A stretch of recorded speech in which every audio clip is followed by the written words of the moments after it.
pemuda kafir itu nggak tidur. Mereka tidak tidur. Mereka itu tidak tidur sebagaimana dijelaskan para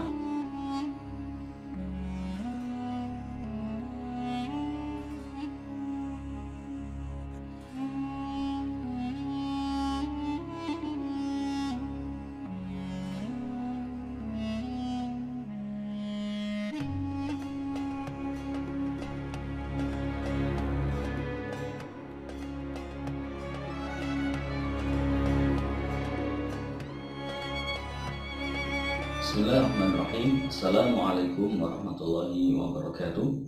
Alhamdulillah, nahmaduhu wa nasta'inuhu wa nastaghfiruh wa na'udzu billahi min syururi anfusina wa min sayyiati a'malina, may yahdihillahu fala mudilla lahu wa may yudlil fala hadiya lahu. Asyhadu an la ilaha illallah wahdahu la syarika lahu wa asyhadu anna Muhammadan 'abduhu wa rasuluh alladzi la nabiyya wa la rasula ba'dah.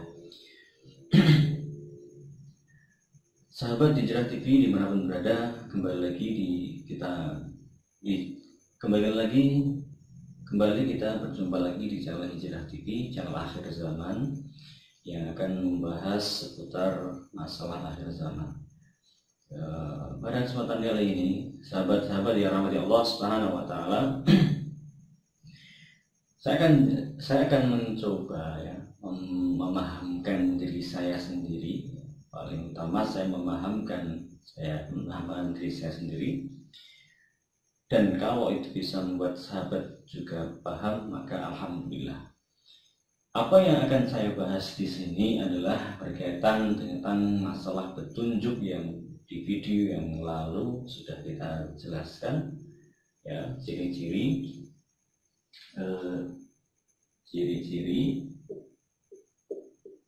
Imam Mahdi dan pengikutnya. Nah, ini di channel di video yang kemarin kita sudah membahas masalah ini. Di mana kita menjelaskan bahwa ciri yang paling menonjol adalah mereka itu adalah orang-orang yang mendapatkan petunjuk dari Allah Subhanahu wa taala sesuai dengan sebutan namanya Al-Mahdi, yang mendapatkan petunjuk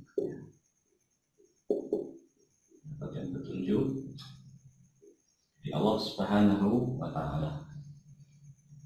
Nah, hari ini saya ingin mencoba mencari informasi di dalam Al-Quran yang berkaitan dengan petunjuk, yang berkaitan dengan hal-hal yang bisa mendatangkan petunjuk.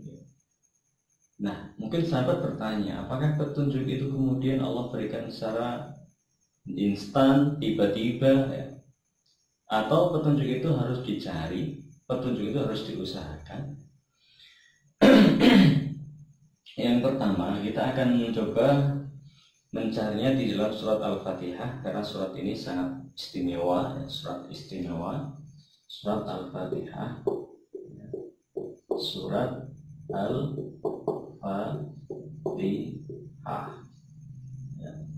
surat pembuka.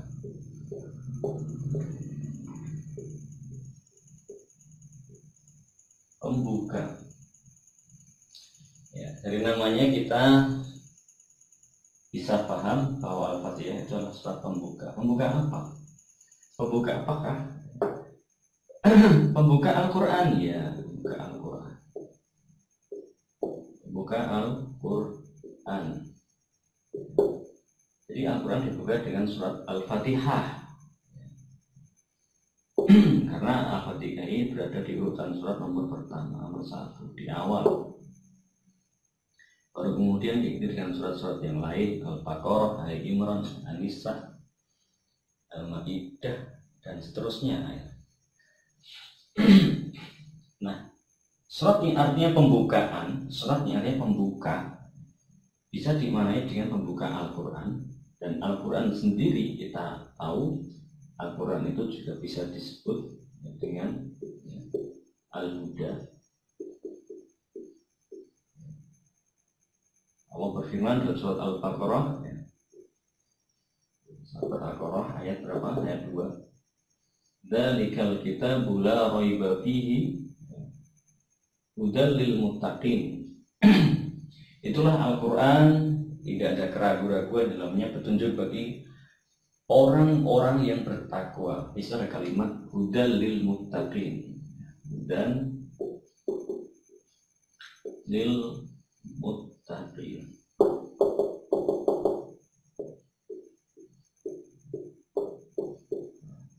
Jadi ini hudal lil muttaqin. Nah, lalu di mana dalam surat Al-Fatihah itu sendiri? Dalam surat Al-Fatihah sendiri kita ada disebutkan oleh Allah SWT yang kita baca setiap saat. Apa itu? Ihdinas sirot, kami ke jalan yang lurus. Jalan yang lurus. Ya, jalan lurus. Jalan yang lurus.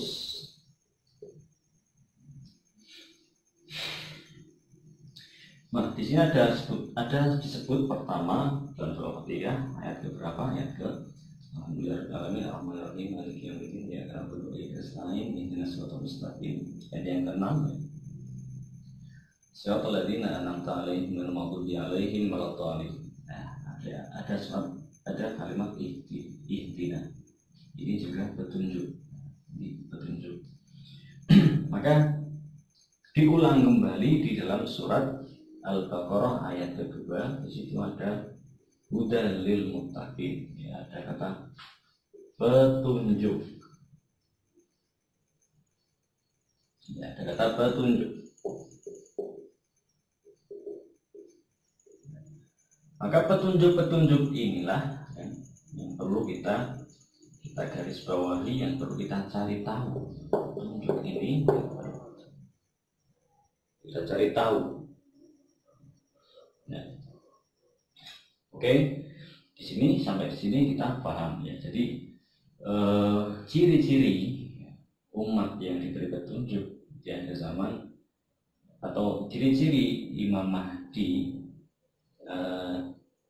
dan pengikutnya adalah orang-orang yang diberikan petunjuk oleh Allah Subhanahu wa Ta'ala, ya, melalui berbagai cara. Ya. Mungkin caranya antara Imam Mahdi dan pengikutnya itu berbeda. Bisa jadi caranya berbeda, satu sama lain berbeda.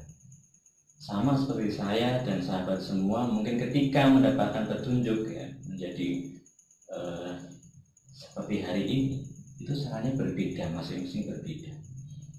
Nah, itu terserah Allah Subhanahu wa Ta'ala. Tetapi di situ ada cara yang menjadi cara utama, ya, apa istilahnya?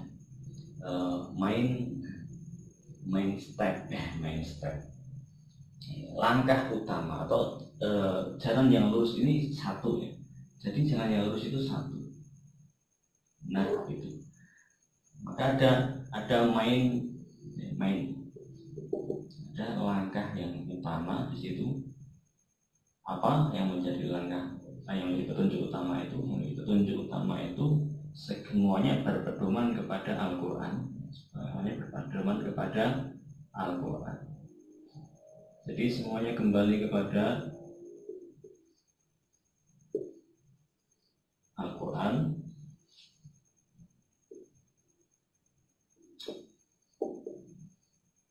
Ya, pedomannya adalah Al-Quran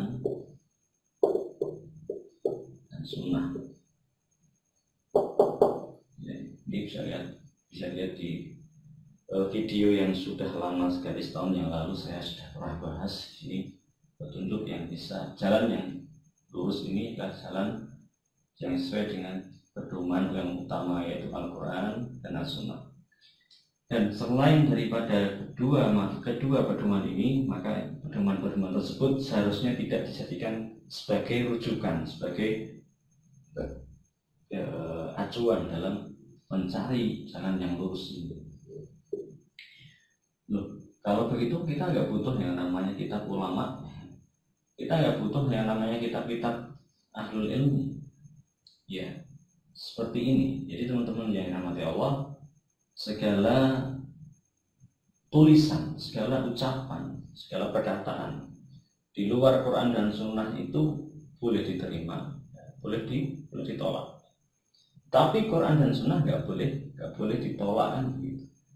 Ya, artinya ketika ucapan ulama, ya, pendapat ulama, ijtihad ulama itu bertentangan dengan Quran dan Sunnah, katakanlah seperti itu, maka yang didahulukan adalah di mana itu ada dalil Quran dan Sunnah, yang dipakai adalah Quran dan Sunnah. Oke, ya baiklah. Oke, kembali ke petunjuk. Ini dihapus, nggak makin bersih, makin kotor.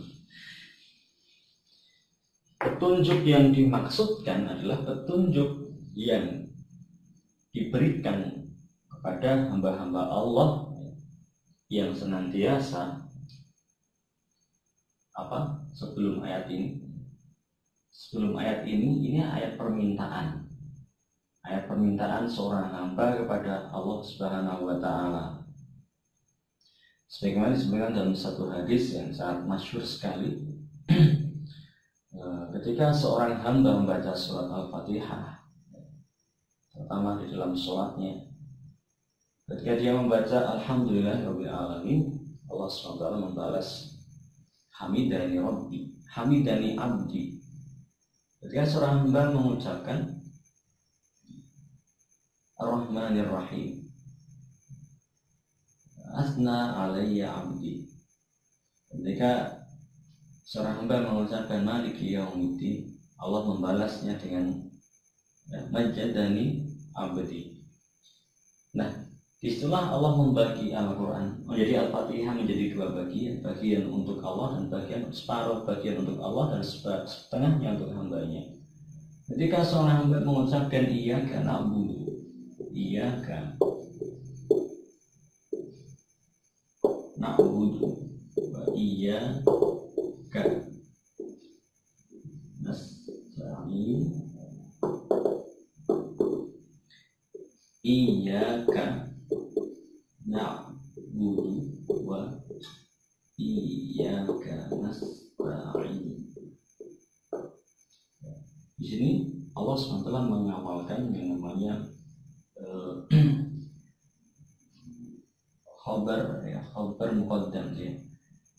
Yang seharusnya na'buduka, kami beribadah kepadamu. Tapi ketika kalimatnya menjadi hanya kepada engkau, Iyyaka, hanya di situ ada pembatas, ada hasr, ada batasan bahwa tidak ada yang disembah selain Allah.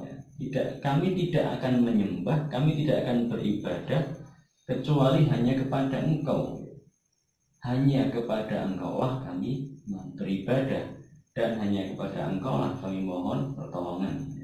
Jadi di sini ada kalimat tauhid, ya.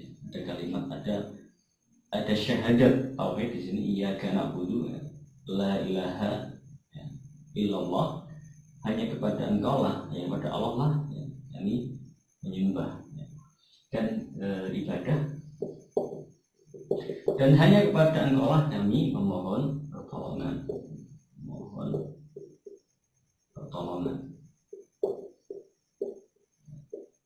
Mari kita simak, mari kita perhatikan ayat ini sama-sama ya, karena kita sama-sama belajar. Jadi saya memahamkan diri saya sendiri agar saya bisa mendapatkan pemahaman. Kalau sahabat ingin mendapatkan pemahaman juga, mari sama-sama kita memperhatikan, mentadaburi ayat ini agar kita mendapatkan ilmu pemahaman dari Allah Subhanahu wa taala. Ya. Pertama, di sini seorang hamba yang mendapat petunjuk itu, yang video kemarin sudah kita bahas, dia harus menempuh atau menempuh keislaman, menjalani keislamannya dengan syahadat. Inilah satu syahadat, sebuah persaksian. Meskipun di sini tidak ada kalimat asyhadu, tapi di sini ada la ilaha illallah, tidak ada sembahan yang berhak kecuali engkau. Nah, disitulah kemudian diaplikasikan dalam satu bentuk kalimat, hanya kepada engkau lah kami menyembah, hanya kepada engkau lah ya Allah kami menyembah, tidak ada sembahan lain selain engkau, begitu maksudnya. Kami tidak mengakui ada sesembahan lain, ada Tuhan lain selain Engkau. Karena itulah kami beribadah pada Engkau ya Allah. Ya, karena itulah kami menghambakan diri kami hanya kepada Allah Subhanahu wa taala. Setelah itu wa iyyaka nasta'in, ya, dan hanya kepada Engkau lah kami memohon, senantiasa mengharapkan pertolongan, ya, pertolongan. Ya, isti'anah, nasta'in. Maka seperti ini dimakan Allah Subhanahu wa taala. Nasta'in, ya, isti'anah, pertolongan itu pertolongan apa? Apa yang kita tahu tentang pertolongan ini? Mungkin sahabat-sahabat bertanya-tanya, pertolongan apakah itu? Pertolongan apa? Di sini ada pertanyaan, petunjuk, ya, petunjuk apa? Petunjuk tentang apa kan? Kemudian di sini ada persaksian syahadat. Di sini ada pertanyaan, ada pertolongan, ya, permohonan, memohon pertolongan. Sahabat yang dirahmati Allah Subhanahu wa taala, ya, saya tambahkan, ya, di sini di dalam surat Al-Baqarah ayat berikutnya Allah kemudian mengulangi lagi kalimat petunjuk itu. Saya bacakan surat Al-Baqarah, silakan disimak. A'udzu billahi minasy syaithanir rajim. Bismillahirrahmanirrahim. Alif Lam Mim. Dzalikal kitabu la raiba fihi. Hudan lil muttaqin. Alladzina yu'minuna bil ghaibi wa yuqimuna as-salata wa mimma razaqnahum yunfiqun. Walladzina yu'minuna bima unzila ilaika wa ma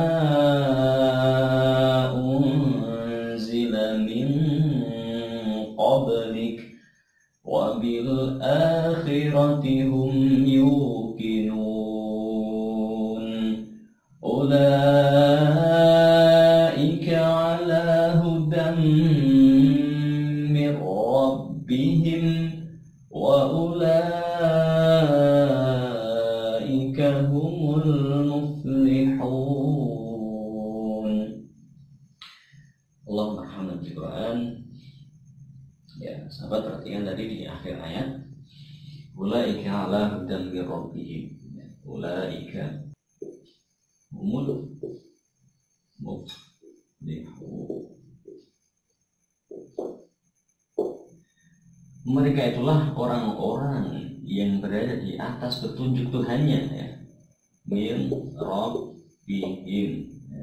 Jadi sahabat, silakan diperhatikan di sini. Mereka itu orang-orang yang berada di atas petunjuk Tuhannya. Jadi petunjuk Allah itu jelas, ya, petunjuk Allah itu jelas, maka harus diyakini bahwa Quran itu petunjuk Allah. Jangan ragu-ragu kita mengatakan kita mendapat petunjuk dari Allah Subhanahu wa taala manakala kita berusaha menjalani kehidupan kita sesuai dengan Al-Qur'an dan As-Sunnah. Yakini ketika kita memegang satu hadis, memegang suatu ayat Al-Qur'an, ya, maka itulah kita meyakini ya sebagai petunjuk dari Allah Subhanahu wa taala. Karena benar Quran itu petunjuk datangnya dari Allah. Hadis Nabi itu juga datangnya dari Allah Subhanahu wa taala. Wa ulaika humul muflihun. Wa ulaika hum muflihun. Dan mereka itulah orang-orang yang mendapatkan, ya, orang yang beruntung.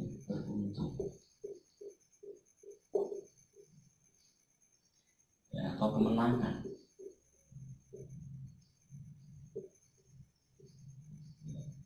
Hayya 'alal falah. Ya, ini tidak kalimat itu.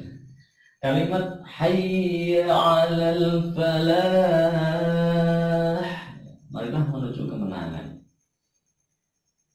Kalau sahabat semuanya ingat kalimat azan itulah seruan untuk menuju kepada sholat, ya, panggilan sholat, ya.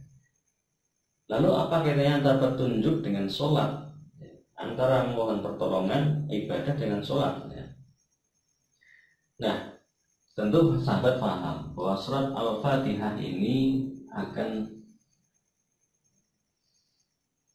menjadi rukun, ya, dalam sholat. Rukun dalam sholat adalah surat Al-Fatihah.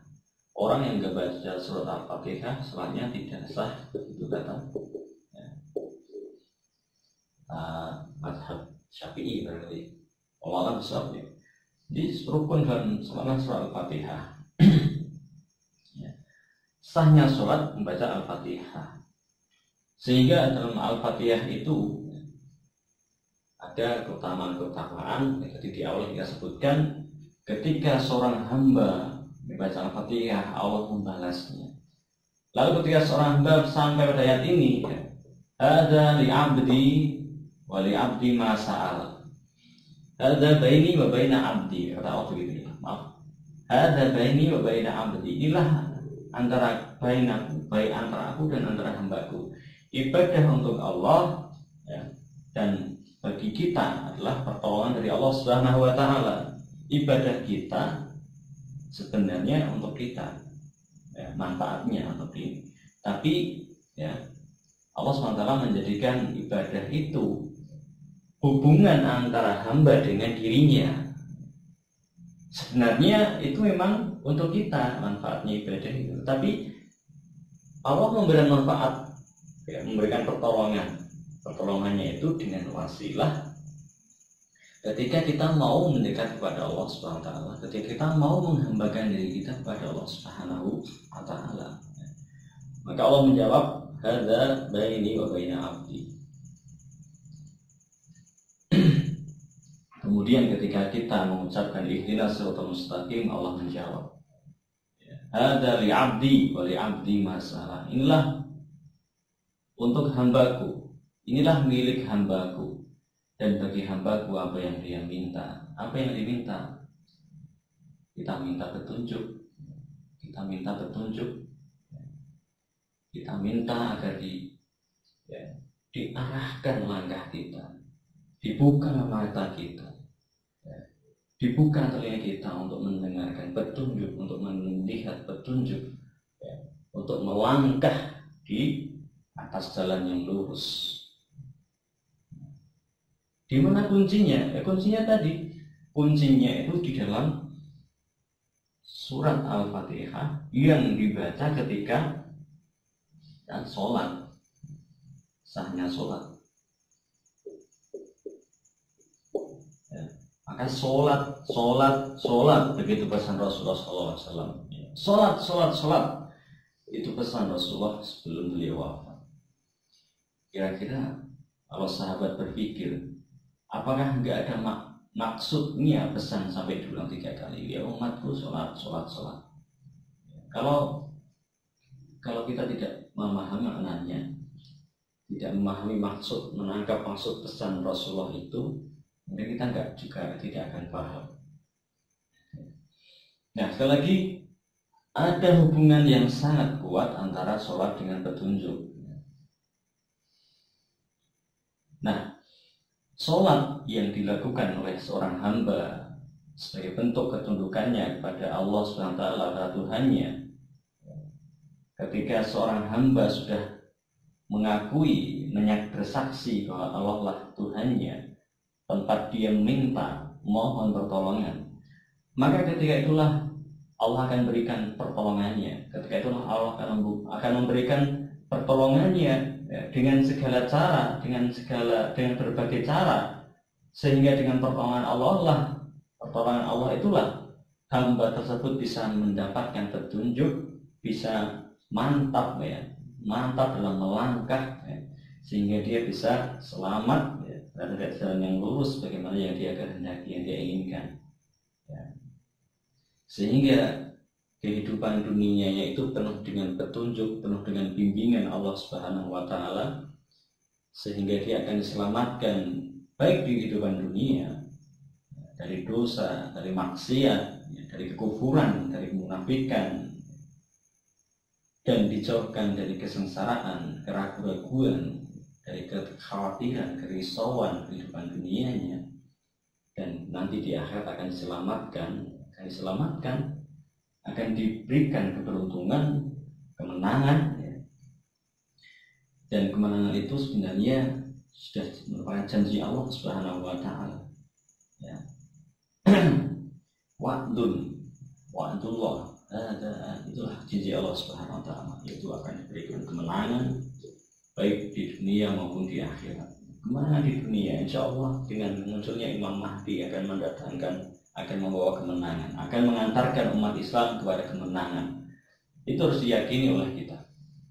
Ya, kembali lagi ke sholat. Nah, di dalam sholat iyyaka nasta'in, kita memohon pertolongan.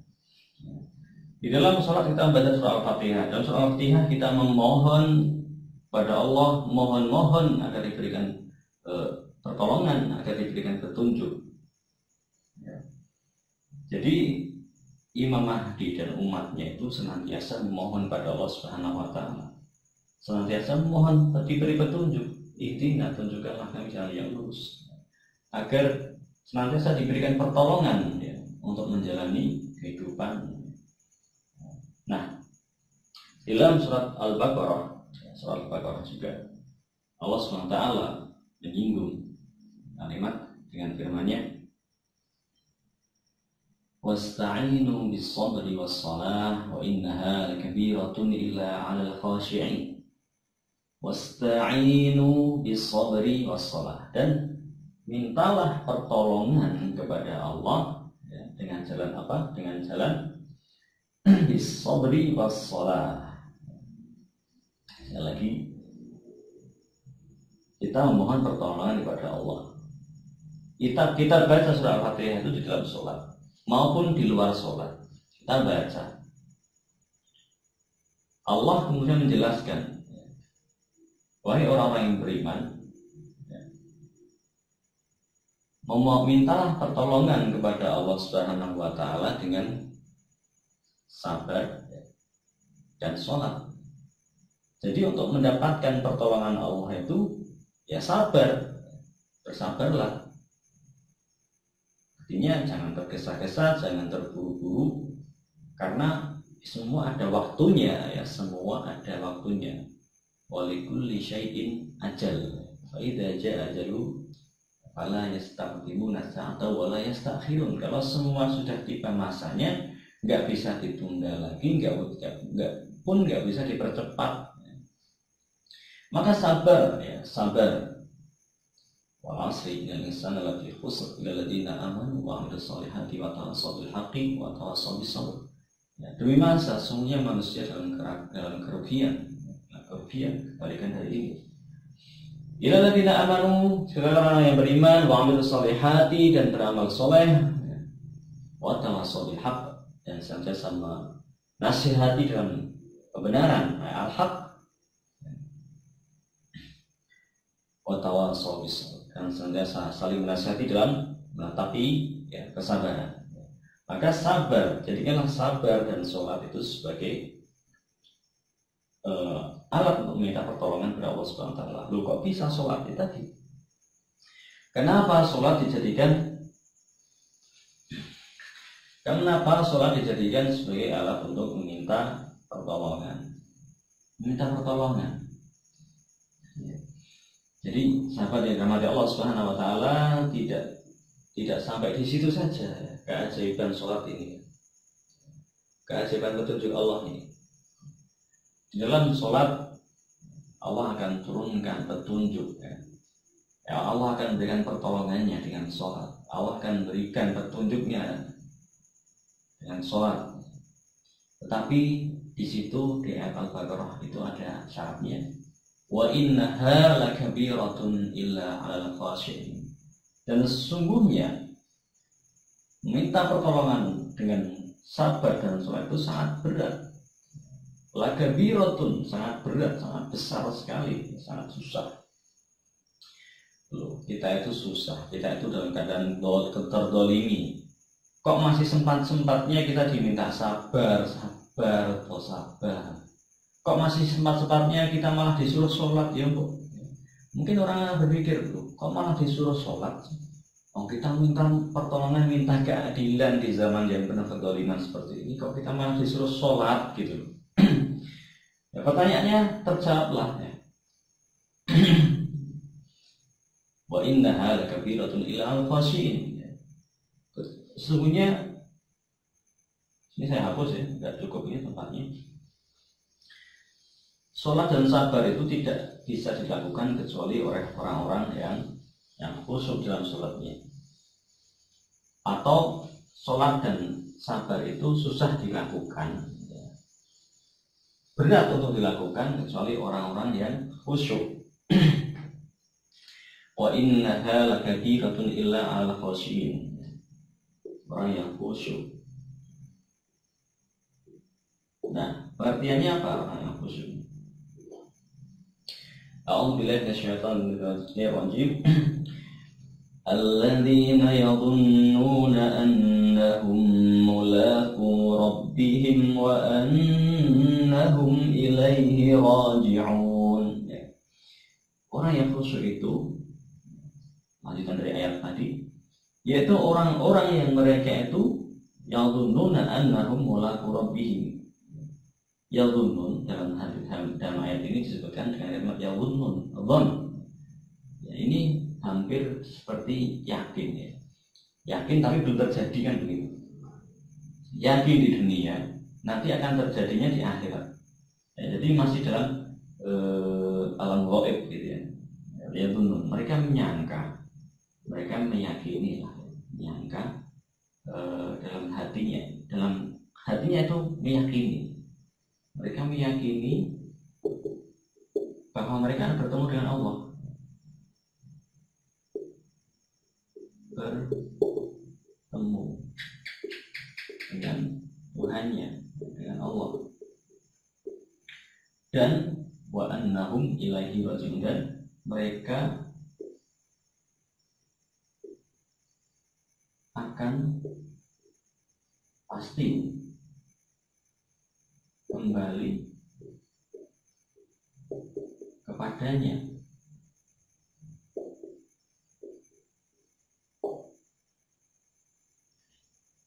Ya, ini orang yang khusyuk, yang mana orang yang khusyuk ini orang yang akan sanggup memikul ya, beban-beban beratnya sabar dan beban beratnya sholat.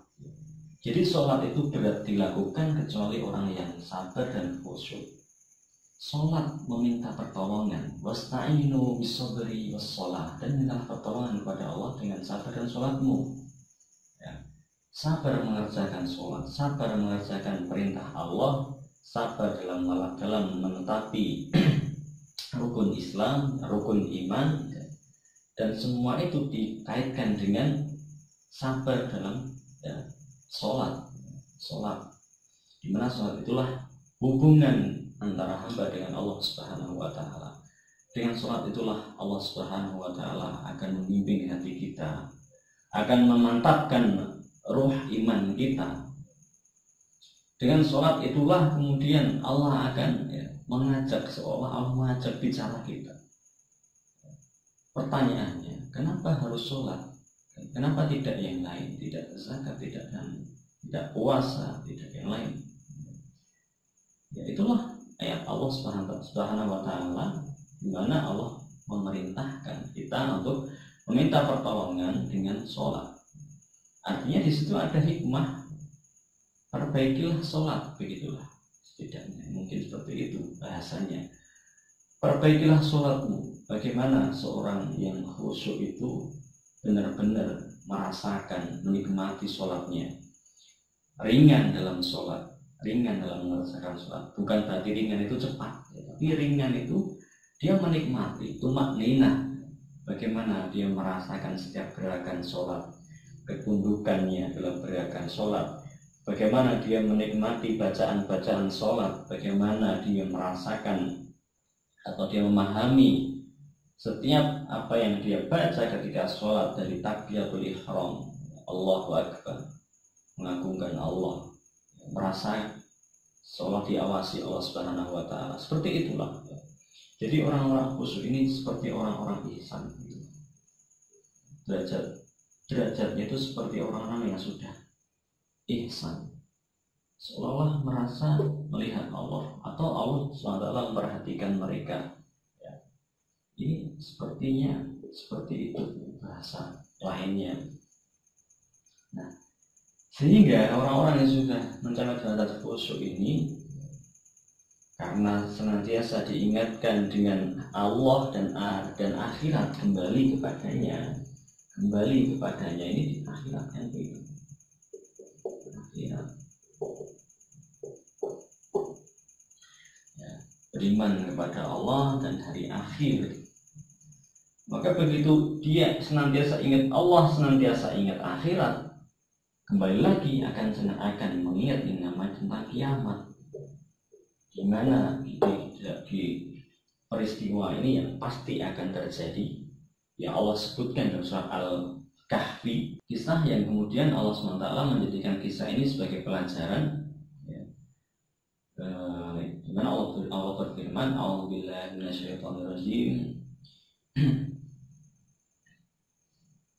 Wa kadzalika ba'athnahum liyatasaalu bainahum qala qailun minhum kam labithtum qalu labithna yawman aw ba'da yawm qalu rabbukum a'lamu bima labithtum fab'athu ahadakum biwariqikum hadhihi ilal madinati falyanzur ayyuha azka ta'aman falyatikum birizqin minhu wa liyatalattaf wa la yus'iranna bikum ahada innahum iyadharu 'alaikum yarjumukum aw yu'idukum fi millatihim walan tuflihu idzan abada wa kadzalika a'tarna 'alaihim liya'lamu anna wa'dallahi haqq wa anna as-sa'ata la raiba fiha.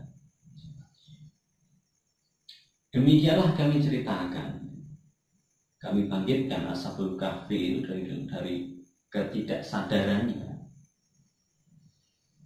Yatasa'alu bainahum, agar mereka saling bertanya-tanya. Qala qailun minhum, berkatalah salah seorang di antara mereka, berapa lama kalian tinggal di dalam gua ini? Kan labithtum, berapa lama kalian tinggal di sini? Qalu labithna yauman aw ba'da yaum. Sebagian berkata, kita di sini cuma sehari.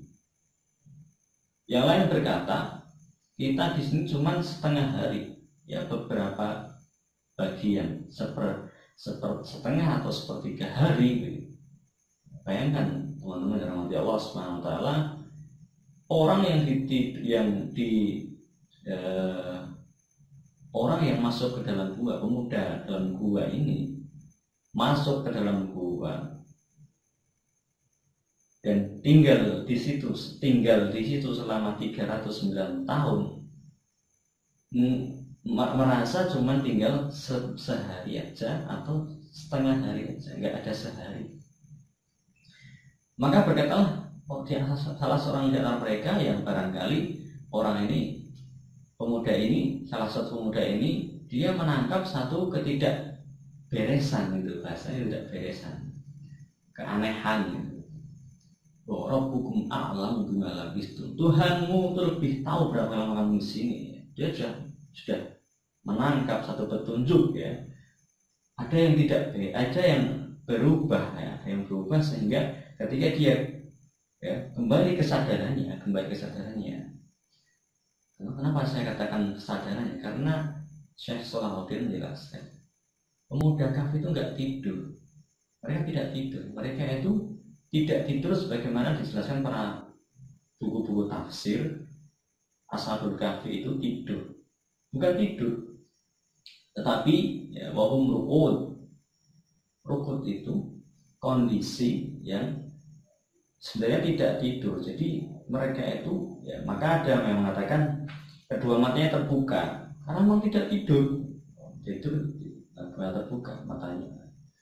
Mereka itu tidak tidur, tapi Allah ambil kesadarannya. Allah tutup telinganya, Allah ambil kesadarannya gitu. Maaf ya, barangkali untuk bahasa mudahnya itu seperti orang yang kehilangan kesadaran tetapi dalam kondisi terjaga, dalam kondisi yang masih terjaga, masih ya matanya terbuka, dia masih bergerak. Walaupun datal yamin wa datal shimal, masih bergerak sana kemari, kanan ke kiri, si gua. Begitu kesadaran itu dikembalikan kepada pemuda itu, pemuda Kahfi, ketika mereka sadar, mereka bertanya, ya, nah untuk apa seperti itu? Rabbukum a'lamu bima labistum fal ba'atsu, ya. Maka lanjutan ayatnya, coba dicek, ya, coba dites. Buat mengetahui berapa lama kamu tinggal di sini, utuslah salah seorang di antara kamu ke kota untuk membeli, ya, makanan yang baik gitu. Azkar ta'aman. Berarti ini bukan makanan yang murah kan begitu loh. Bukan makanan yang murah. Karena mereka para pembesar, para bangsawan.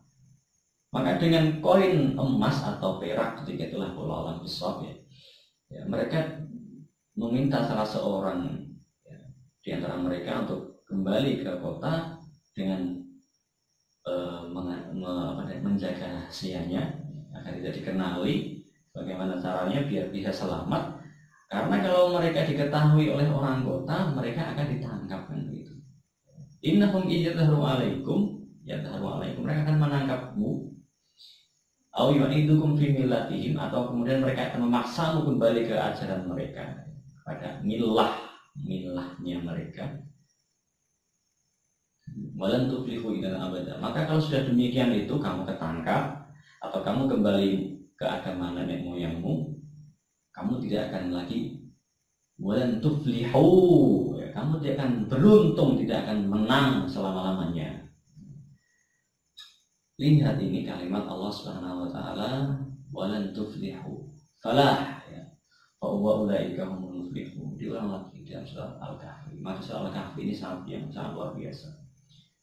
Tidak salah Rasulullah SAW itu mengajarkan kita untuk menghafalkannya di akhir zaman, ya, di hidup kita, untuk menjaga diri kita dari fitnah al-masih ad-dajjal.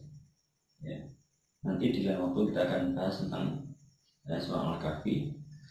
Kita kembali ke al-falah, ya. Hayya 'alal falah walan tuflihu idzan abada. Kamu tidak akan beruntung selama-lamanya kalau kamu kembali kepada jalan nenek moyangmu menyembah selain Allah Subhanahu wa taala.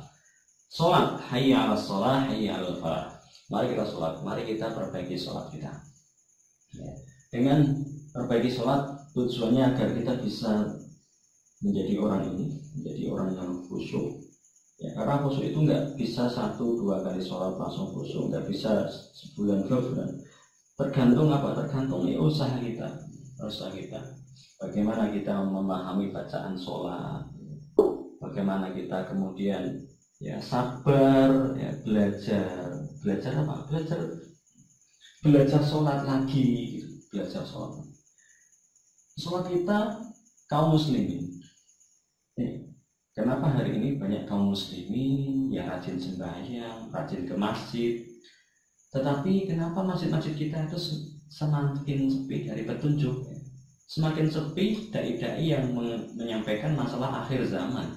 Kenapa masjid kita semakin sepi dari para penceramah yang menyampaikan tentang al-masih ad-dajjal?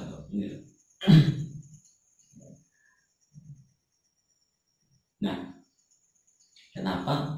Karena memang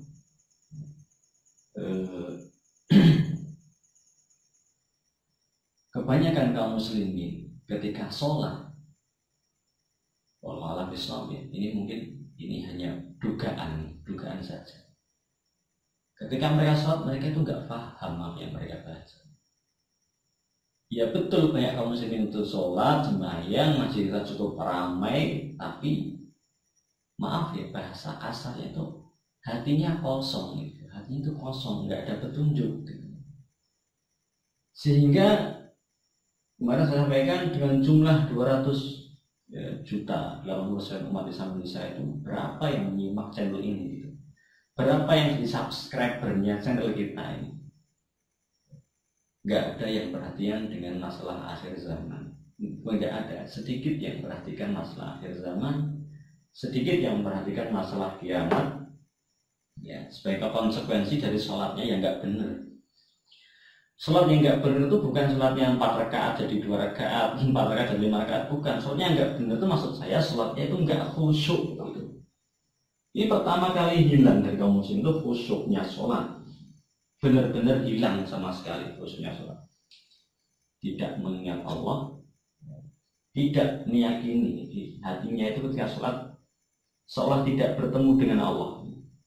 Jadi jasadnya sholat, jasadnya menghadap kiblat, tapi hatinya itu berpaling belakang, melihat dunia.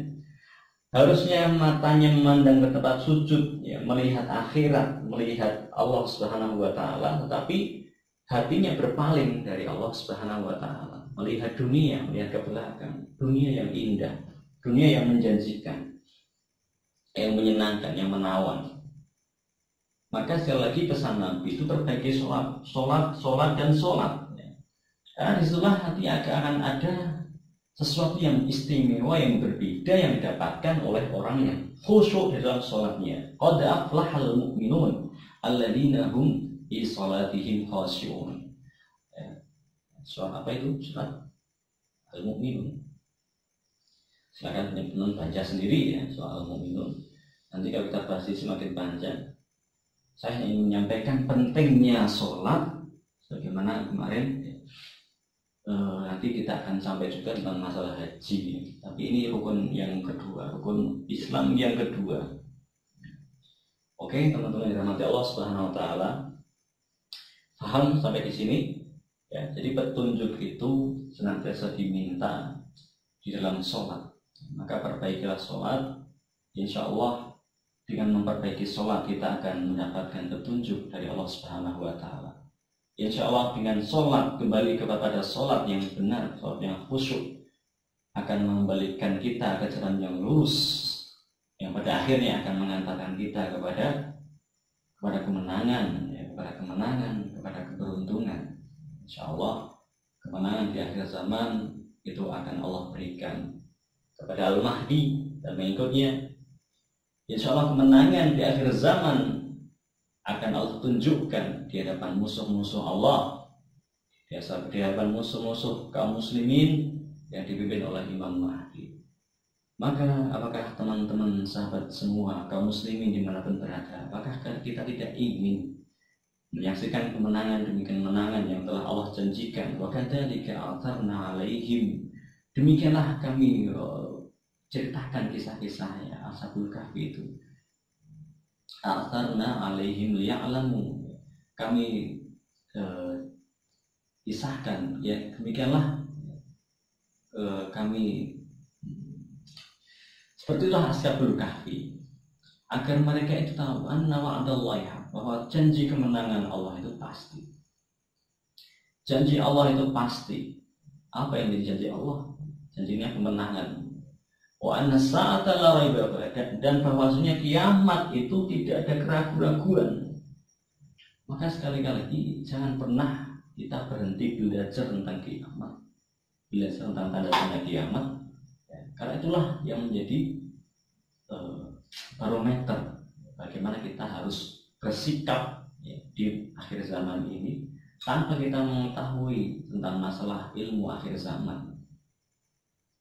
Kalau Syekh Iwan Husain itu menyebutnya dengan ilmu eskatologi, ilmu tentang akhir zaman itu penting. Maka kedudukannya itu seperti rukun iman, ya, tidak bisa dibedakan antara iman kepada Allah dan iman pada hari akhir, pada hari kiamat. Itu nggak bisa dibedakan, sebagaimana tidak bisa dibedakannya syahadat dengan sholat. Maka tidak bisa dibedakan antara sholat dengan kiamat. Ketika sholat menduduki posisi kedua dalam rukun Islam, maka kiamat ini juga menduduki rukun yang kedua dalam keimanan. Maka banyak ayat yang mengatakan innamal mu'minuna alladzina amanu billahi wal yaumil akhir. Orang-orang mukmin itu hanya saja orang-orang mukmin itu orang yang beriman kepada Allah dan hari akhir. Nomor 2 kan. Dia disebutkan di situ pada malaikat, pada kitab, pada rasul. Tapi 2 saja di surah Al-Fatihah juga saya kemarin sudah sebutkan, Allah dan hari pembalasan. Jadi Allah dan hari akhir. Sholat dan hari kiamat. Sholat di rukun Islam nomor 2. Hari akhir, hari pembalasan itu di rukun iman itu juga bisa dikatakan menduduki urutan yang kedua. Selebihnya iman kepada malaikat, kitab, rasul itu setelahnya melengkapi, mendukung. Wallahu a'lam bishawab. Yang mudah-mudahan teman-teman semua bisa paham ya. Insyaallah kita akan paham bila kita mempraktekkan sholat kita, bagaimana kita memperbaiki sholat. Maka teman-teman yang Allah SWT, insya Allah ciri orang-orang yang mengikuti Imam Mahdi, dan Imam Mahdi itu adalah orang-orang yang khusyuk dalam sholatnya. Maka kalau kita ingin menjadi pengikut Imam Mahdi, mulailah untuk memperbaiki sholat, mulailah kita berusaha sabar memperbaiki sholat kita, sabar belajar bagaimana bacaan sholat kita agar bisa paham, kita bisa paham. Dan surat Al-Fatihah itu masuk dalam bacaan sholat, maka jangan sekali-kali kita berdoa kepada Allah Subhanahu wa Ta'ala, memohon kepada Allah Subhanahu wa Ta'ala, ya Allah berikanlah aku petunjuk. Tetapi hati kita tidak paham dengan apa yang kita baca. Jangan sampai kita itu seperti orang yang meminta, tapi dia tidak tahu apa yang kita minta. Maka hendaklah kita berusaha di akhir zaman ini, karena waktu kita semakin terbatas, waktu kita semakin sempit, waktu kita semakin sedikit. Maka kalau bisa segera kita berusaha memperbaiki sholat kita, insya Allah Allah akan memperbaiki urusan kita dan urusan kaum muslimin semuanya. Wallahu ta'ala alam wa Allah ta'ala a'lam wa ilmuhu atamu ahkam wa sallallahu ala nabiyina Muhammadin wa ala alihi wasallam. Bila ada kesalahan kurang saya mohon maaf yang sebesar-besarnya. Al-haqqu min rabbikum wa la takunanna minal mumtarin. Insyaallah kita lanjutkan dengan waktu pembahasan yang lain atau bisa menyambung pembahasan-pembahasan yang ini. Mudah-mudahan bermanfaat. Jangan lupa dibagikan ke teman-temannya, saudara-saudaranya, biar mereka bisa mendapatkan manfaat dari pembahasan ayat-ayat ini. Subhanakallahumma bihamdika asyhadu an la ilaha illa anta astaghfiruka wa atubu ilaik. Saya Abdurrahman, mohon maaf ya kesalahan. Sampai jumpa lagi di video yang akan datang. Assalamualaikum warahmatullahi wabarakatuh. Salam hijrah. Klik kring kring kring.